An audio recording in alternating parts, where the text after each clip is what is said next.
The 2017 graduating class has not one, but two distinguished seniors who have earned the title of Salutatorian. Both of these ladies excel not only academically, but they are also accomplished artists and athletes. It is my honor to introduce Salutatorian Amelia Kahle and Salutatorian Kenzie Hampton.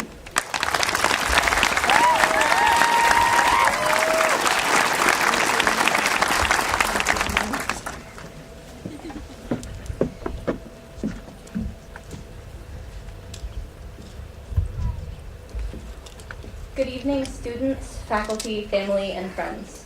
I am both honored and terrified to be standing here. I don't know what I'm doing, and neither of us really does. I was thrilled beyond belief when I was informed that I was co-Salutatorian, but reality came crashing down when I realized I would have to do this. We actually began writing this about 2 days ago and finished it just yesterday. We don't procrastinate, I swear. Okay, so maybe that's kind of a lie. Moving on. Being salutatorian is a big deal. Maybe not as big a deal as valedictorian, but I'm okay with that, even though I'm sure I'll never hear the end of it because Caleb beat me. We can be a little competitive, but that's a story for another day. Clearly, I'm not standing up here alone. I get to share the honor of salutatorian with my best friend, Amelia. Hello all, so glad you can be with us on our big day. Congratulations to all our fellow graduates, and thank you to all our family, faculty, friends, and for me personally, God, for your irreplaceable contributions to our success.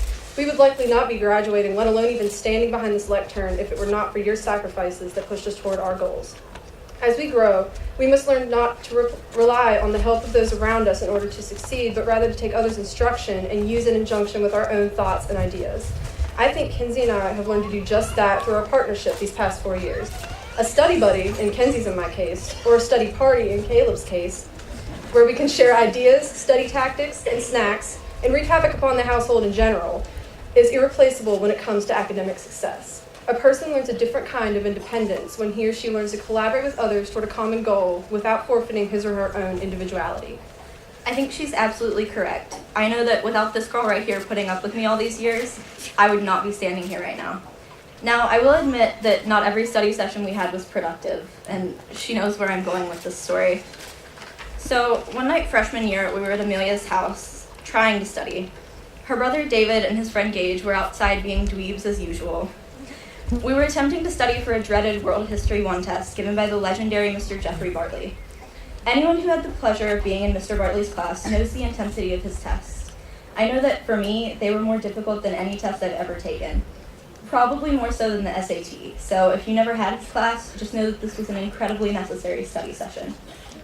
As we were attempting to study, David and Gage barged into the house, shrieking and wielding broomsticks. Yes, wielding. Seeing that we're standing here right now, I'm sure you can all guess that we still did well on the test, even though our study session failed epically. But that isn't the point. The point we would like to make here today is that developing a sense of independence is phenomenal, even necessary, but you should never feel inferior for your need to ask for help. You know the old phrase, teamwork makes the dream work? Well, that phrase is cliche because it's true. Most good advice is cliche. In an attempt to combat that unfortunate fact, we leave you with this. Never feel intimidated by your own humanity. Never be afraid to ask for guidance.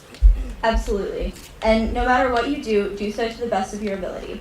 Notice I did not say whatever you choose to do, because from time to time, events that you did not choose, that you could not even have predicted as a possibility, will take your life by storm. Life's unpredictability is inevitable. What truly matters is how you react to your plot twists. So I implore you, choose to think, speak, act, live with grace, dignity, and honor. Chins up, class of 2017. Thank you.